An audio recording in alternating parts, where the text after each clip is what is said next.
District Attorney's Office and this press conference their full support. I'm pleased to announce that the case, as of late Friday afternoon, thanks to the cooperation and determination of many individuals, Robert Giese is back on American soil and in custody and will stand trial for the felony charges that this office filed against him back in September of 2002. Giese stands accused of violating a young boy. He was going through the legal process, making his scheduled court appearances for 3.5 years before he absconded, fled the country. For more than a decade, this office has been working alongside local, state, federal, and international authorities to bring Giese back to Orange County. Together, we've been focused on this day and having him here as we do today. We have a quick video clip to share with you of Giese's return to Orange County, and then Sergeant Lovchick will talk about the details of the case.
Good afternoon. My name is Mike Lovchick. I'm a police sergeant with the City of Buena Park. It's spelled L-O-V as in Victor, C as in Charles, H-I-K.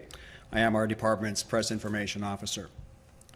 The Buena Park Police Department became involved in this investigation in September of 2002 when the victim's family reported incidents of sexual abuse against our victim by Mr. Roger Alan Giese. These alleged incidents occurred in the time span from May 1998 to May of 2002, when the victim was between the ages of 13 and 17 years. Buena Park investigators learned that Mr. Giese had been a voice coach for the victim through the All-American Boys Chorus. He had befriended the victim and his family through this position and through an association with the family and their church. During this time period, Mr. Giese allegedly used his friendship and trust to gain intimate access to the victim for the purpose of grooming him.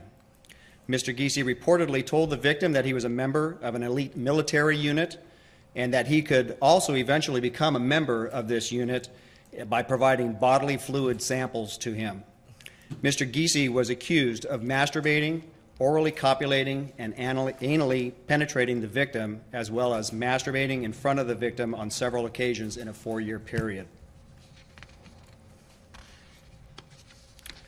In September of 2002, the detectives from Boynton Park Police Department served a search warrant at Mr. Giese's residence in Irvine, and Mr. Giese was subsequently arrested and charged with multiple felonies. In October of 2003, Mr. Giese posted bond and was released. He subsequently failed to appear for his court proceedings, and he became a fugitive. What transpired over the next several years regarding the location or locating of Mr. Giese in the United Kingdom and the subsequent extradition process will be covered by representatives from the FBI and the Orange County District Attorney's Office. But on behalf of the Boynton Park Police Department, we are pleased to see that Mr. Giese is once again in custody and will be now be held accountable for his actions. Thank you very much.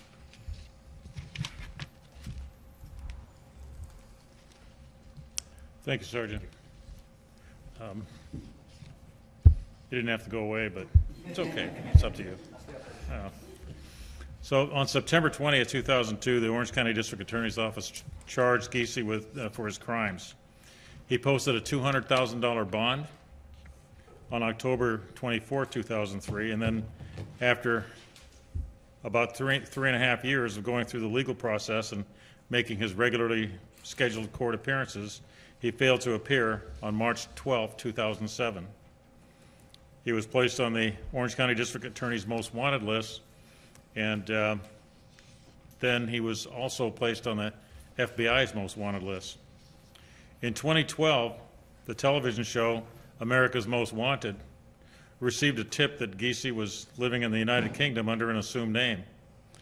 The Orange County District Attorney's Office immediately contacted the U.S. Department of Justice and began an extradition process.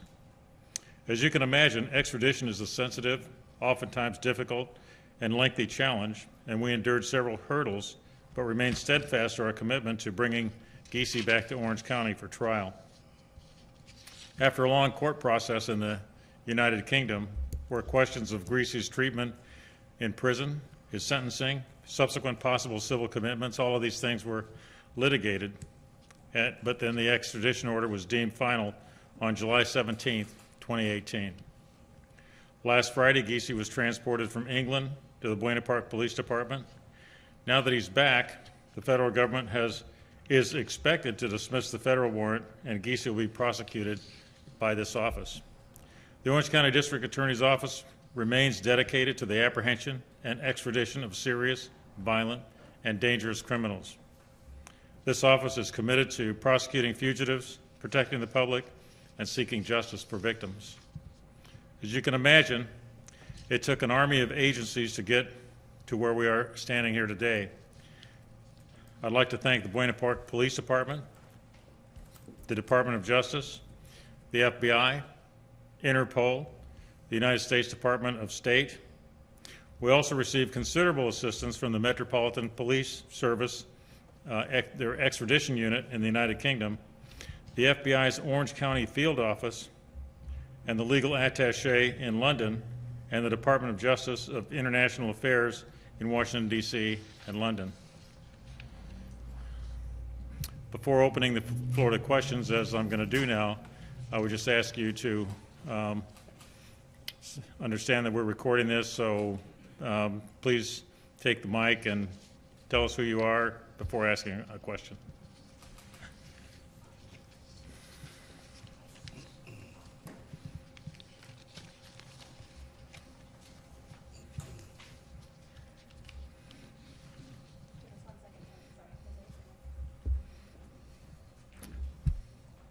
Michelle Geely so politely raised her hand and was waiting. Can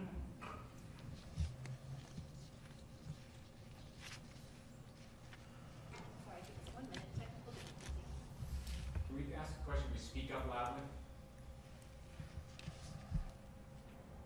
Just run a little deadline here. What'd you say? You're burning daylight? You want to get out of here? All right, we're on a deadline. You're on a deadline? Okay.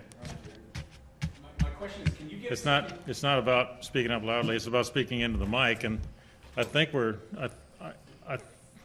I'm sorry, but there's been a little technical difficulty, and we'll get right to you as soon as we can. Sorry.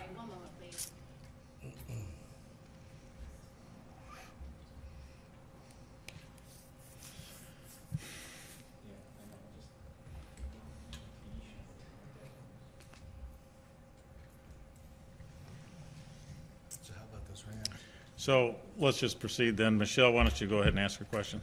Thank you, Tony. Michelle Geely, KCAL9 CBS, LA. Can you please tell us what you know about Mr. Giese's life in the UK? What has he been doing? You know, the name, you mentioned an assumed name. Can you share just a little bit about that, please? So I was pretty sure you'd be asking that question, and I'm not really prepared to share much in the way of detail on that. Do you have anything? Well, certainly can't mention what the assumed name might be, and I can just tell you generally, it's my understanding that he was working for a church in Hampshire, England. Would it be possible to ask a starting question? Yes, sir. Is this something that your department has been actively? So what was your name, sir? Phil Schuman with Fox 11. Give us a sense of, is this something your department has been actively pursuing? Is it considered a cold case? I mean, how does your department pursue something like that? As I indicated, this incident occurred back in the late 1990s and the early 2000s and was brought to our attention until 2002. We did have an active investigation on it at that particular time, and he was taken into custody and charged with a multitude of felonies. However, after the suspect bailed out and fled the country, we didn't have exactly people from our department chasing him down. That was more of the Orange County District Attorney's Office. So it became a case of where our investigation was completed, but we didn't have him in custody at that time. Can you talk about how the issue of civil commitment delayed getting him back here? He was located in 2012. Can you talk about the concerns that were apparently raised by some of the English courts? So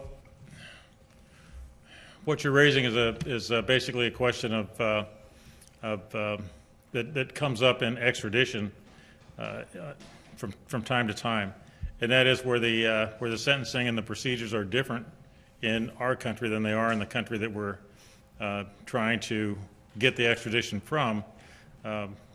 We sometimes have problems, like, for example, with death penalty cases. When we're extraditing somebody from a country that doesn't have a death penalty, it becomes an issue because they don't generally want to send. They will not send somebody to the United States to receive a death penalty if they don't have it in their country, for the most part. I think one of the major examples of that is Mexico. You know, we had a lot of issues with that. So we need to make a strong representation to let that country know, a promise that we're not going to do that, the death penalty in that case. I'm getting there. I understand, but I'm just trying to put it in context. So, in this case, in sexual assault cases, there's a possibility of a civil commitment following somebody having done their time for the particular crime. So that's the sexually violent predator commitment. And in some small percentage of cases, when somebody's been convicted of a predatory sexual crime, they could be committed if let's say they get 15 or 20 years in prison. After their prison term is completed, if there's still a danger to the community, there's a process. They could be committed civilly for a longer time period. And England, the United Kingdom, does not have such a provision, and did not want to send him to the United States and take the risk that he might be civilly committed after having served his time. And so much of the issue that we had to deal with was making the representations to the United Kingdom that he would not be committed civilly after having served his time. And so that there was a lot of litigation about that and whether or not our representations were sufficient. So that was a stipulation of them handing him over, is that he would commit not to go through with the civil commitment process after his sentence, if he's convicted. Right. It wasn't really as simple as that because because just our commitment didn't satisfy that court to begin with, so it took substantial effort and work on the part of on our part as well as the Department of Justice to make sure that it was committed in this case to the point where he would not be able to get a civil commitment after having completed the sentence for the crimes that he's charged with. And did you have a problem with that initially? I mean, 'cause I know that's something that you guys use when you feel necessary. Do you have a problem giving that up potentially in the future? You mean in cases of extradition where the other country is requiring that we give that up? Well, if it's a choice between getting the person here to stand trial or not, then we have to make that decision at the time. But honestly, I mean, if somebody's such a significant sexual predator, that of course has to be considered. So, I mean, that said, I wouldn't be able to make a blanket statement saying that we would always give it up and would never have a problem with it. Yes. Tony, you said he was working for a church. How big a concern was it for you during this time span and all the people who were looking for him that he was doing this there, what he was allegedly doing here to these brothers or boy, that he was doing the same thing there? And do we know if he was committing crimes there in the UK? These types of crimes? So question basically is, do we know if he was committing crimes in the United Kingdom? But we don't. We don't know if he was. It does appear that he might have had similar access, but we don't know that he was involved in the commission of any crimes there. Between 2012 Yes. and now, since he was Wait. There was a question right here. Oh, I just wanted to find out, can you talk about maybe how the victim here, how he and his family are, what does this mean to them? Have you been able to talk with them, or? You know, to be honest with you, I haven't personally talked to them. So, but our attorney who's handling, we have two attorneys here handling the case, and I think they've had that contact. And I hate to make any representations to you if I haven't talked to them personally. I mean, I can just say generally that, you know, it's been years, and they're finally going to be able to have justice done in their case. But I think these ladies will be available after this to give you some lowdown on that. since Yes. he was found in 2012 and now, do you know how much of that time he spent still free versus incarcerated in England? I don't know.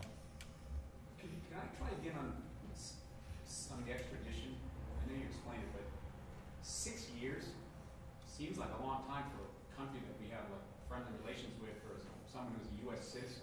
And I agree. So, I mean, is it possible you can put it in like layman's terms, what took so long?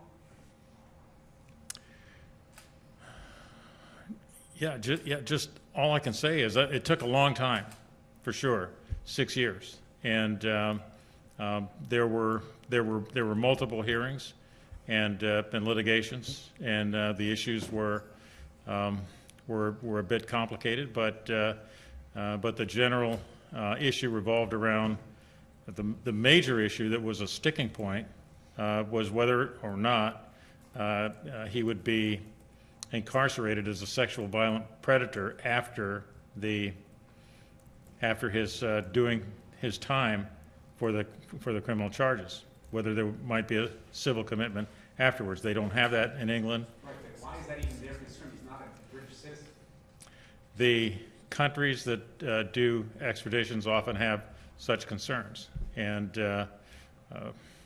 so you pretty much have to ask them. I mean, but I can tell you that that's their concern. And can we clarify, was he in custody, Tony, between 2012 and 2016? Or In England? 2018? No, He was not? no. Wow. What was he doing?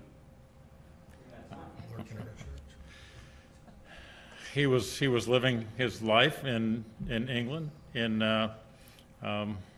in a town called Hampshire. Did he have a family or kids or there? I can't really answer those questions. I don't have, personally, I don't have the details on that. Lieutenant, can you talk about grooming? What is grooming in this case? So were you going to answer that? If you'd like me to, sir. Yes. As far as the comment made about the suspect grooming the victim, basically what that refers to is that in these types of investigations and in these types of crimes, a lot of times the suspect or the perpetrator basically, for the lack of a better term, grooms the person to be able to gain access to the particular victim and to also do their crimes on these people. Basically, what you're doing is that the person would befriend the person, get that person's trust, and try to use that trust in order to have them either submit or have the suspects complete their crimes against the people. Do you think he's been in England this whole time, since the time he left before the 2007 trial? Do you think that he went directly there and has been there the whole time?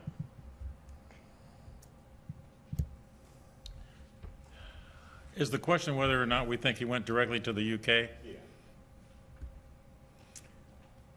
I don't think we know that.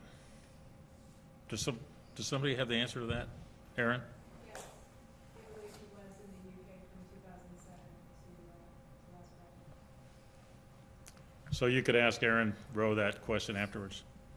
Tony, today bail was set at $60 million, obviously a very high number. Can you talk about why, obviously, it's a flight risk? Right. The bail is set in a high amount right now. Of course, it was set at $200,000, and that wasn't enough to keep him here. He absconded with $200,000 bail, and that bail has long since been forfeited. So the question is now, somebody with ties in a foreign country, what would it take to guarantee his appearance in court? And that's our number. Do you think he had help there, somebody he knew when he initially went there? I'm sorry, I can't hear that. So do you think he had help there, somebody he knew when he initially went there that helped him get a new identity, get a place to hide out? Do I think he had help? Yes, of course. Did he have family connections or something in England? I don't have the answer to those.